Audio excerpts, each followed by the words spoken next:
Salut, c'est Alex, j'espère que tu vas bien. Dans cette vidéo, je vais te présenter les nouveautés de cette nouvelle version Blender 4.4. Comme pour chaque vidéo de mise à jour, j'ai sélectionné pour toi les nouveautés qui, à mon sens, sont les plus importantes. Et tu vas voir, il y en a une en particulier au niveau de l'animation qui va considérablement changer ta façon de travailler sur Blender. Donc regarde bien la vidéo jusqu'au bout. C'est parti. Alors la première chose, ça va être qu'on va avoir énormément de bugs qui ont été corrigés dans cette version 4.4. Elle est beaucoup plus stable, elle est aussi plus performante, donc je te recommande vraiment, si tu es sur 4.3, de passer sur la version 4.4. On a quand même plus de 700 bugs qui ont été corrigés dans cette version, donc c'est quand même vraiment beaucoup. Au niveau du splash screen, c'est-à-dire l'image quand on lance Blender, l'illustration, on a encore une nouvelle qui est magnifique comme à chaque fois. Et cette fois, en fait, c'est une image qui a été tirée du film Flow, du studio Dreamwell Studio, qui a fait un film d'animation. Je vous conseille de regarder la bande-annonce. J'ai pas regardé le film, honnêtement, j'ai juste regardé la bande-annonce, mais c'est vraiment magnifique. Avec le chat et le style artistique qui est aussi superbe. Et ça a été fait avec Blender.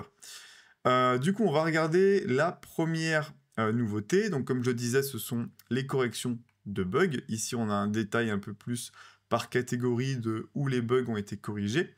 La première grosse nouveauté, ça va être au niveau de l'animation avec ce qu'ils ont appelé les action slots. Donc sur Blender, quand on fait de l'animation, on peut créer ce qu'on appelle des actions. Pour ceux qui ne savent pas, ça veut dire qu'on va pouvoir, par exemple, enregistrer une animation sur un personnage ou sur un objet, par exemple un objet qui se déplace, et on va pouvoir mettre ce déplacement dans une action. Donc c'est une sorte de bloc, une sorte de rectangle sur la timeline qui va contenir à l'intérieur les keyframes d'animation. Ça permet du coup de réutiliser l'action sur plusieurs objets différents, de copier-coller l'action plusieurs fois, de faire des transitions entre deux actions, donc entre deux animations, etc. Donc c'est vraiment super.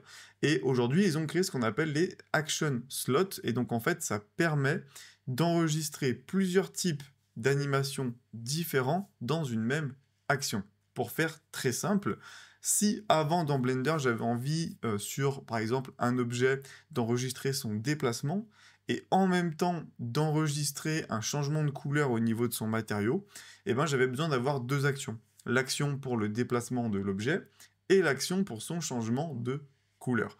Maintenant, dans une seule et même action, je vais pouvoir avoir à la fois le déplacement de l'objet et à la fois l'animation de changement de couleur, donc l'animation de matériaux. Et ça, c'est ce qu'on va appeler des slots. Alors, si on va ici sur le manuel de Blender pour bien comprendre, c'est très bien expliqué.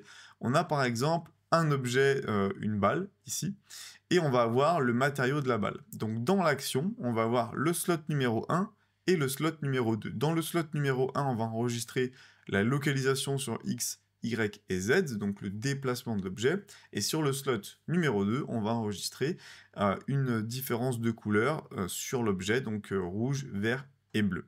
Et donc dans une même action, on enregistre le déplacement et les matériaux. Et on peut avoir autant de slots qu'on veut. Donc j'ai pas encore testé directement sur Blender, je vois que ça ressemble à ça. Après, je sais pas exactement encore comment ça se traduit concrètement, mais je vais me mettre dessus, comme ça je vais pouvoir mettre à jour ma formation Animation Pro avec cette nouvelle fonctionnalité. Ensuite, l'autre grosse nouveauté, c'est pas non plus une nouveauté incroyable, mais c'est voilà, l'éditeur de vidéo qui s'améliore comme à chaque fois, à chaque nouvelle version de Blender.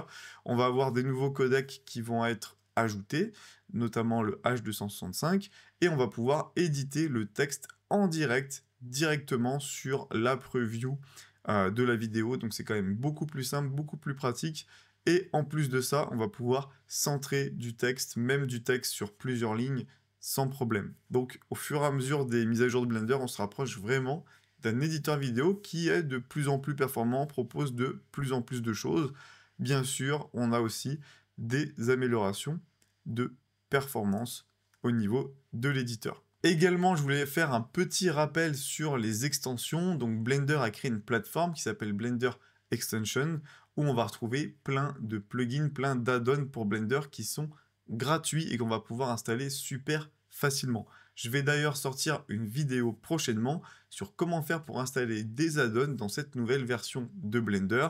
En fait, à partir de la 4.3, il y a eu ce changement et je ne l'ai pas encore détaillé dans une vidéo. Donc si tu veux pas louper cette vidéo, n'hésite pas à t'abonner et à activer la cloche. Je te montrerai comment utiliser la plateforme Blender Extension pour installer des add-ons gratuits dans Blender directement. Une autre nouveauté, ça va être le mode Sculpt où on va avoir un nouvel outil qui s'appelle Plane qui permet d'aplatir. On pouvait déjà faire ça avec d'autres types d'outils sur Blender, sauf que là, ils ont fait un outil Plane qui regroupe plein de fonctionnalités, qui regroupe beaucoup plus d'options. Alors moi, j'utilise très peu le mode Sculpt, donc je connais pas vraiment en détail, mais de ce que je comprends, c'est qu'avec un seul outil, on va pouvoir faire plein de choses, là où avant, on avait besoin d'utiliser plusieurs outils pour avoir, par exemple, le même résultat. On a pas mal de nouveautés au niveau de l'interface utilisateur qui a été améliorée, notamment ici l'adaptation des couleurs en fonction des thèmes qu'on utilise sur Windows 11 ou sur macOS. Alors ça, j'ai lancé Blender, je vois pas forcément de changement, donc j'ai pas encore bien compris comment ça fonctionne. Si jamais tu sais, n'hésite pas à me le dire en commentaire, je serais très curieux de savoir. En attendant, on peut toujours installer des thèmes maintenant super facilement depuis Blender 4.3 directement depuis Blender. L'autre nouveauté également au niveau de l'interface, c'est quand on va ajouter une nouvelle fenêtre, donc on va scinder en deux une fenêtre déjà existante, on va avoir maintenant un minimum et on va avoir des petites résistances à certains moments, comme on peut le voir ici, pour pouvoir bien découper ces fenêtres. Par exemple, si on veut couper pile poil le milieu, etc., on aura une petite résistance pour nous indiquer qu'on est au milieu par exemple. Donc ça, c'est plutôt cool. Une nouveauté que j'aurais bien aimé avoir sur Windows, mais qu'on a uniquement pour l'instant sur Mac OS, c'est le fait de pouvoir prévisualiser son projet Blender directement dans les fichiers. Donc là, on est sur Finder, c'est l'explorateur de fichiers de Mac OS, et on peut voir que sur tous les projets Blend, ici, on a un petit aperçu. Donc ça, on l'a pas sur Windows, on n'a que le logo de Blender sur tous nos fichiers Blend, sauf quand on passe par l'explorateur de fichiers de Blender directement.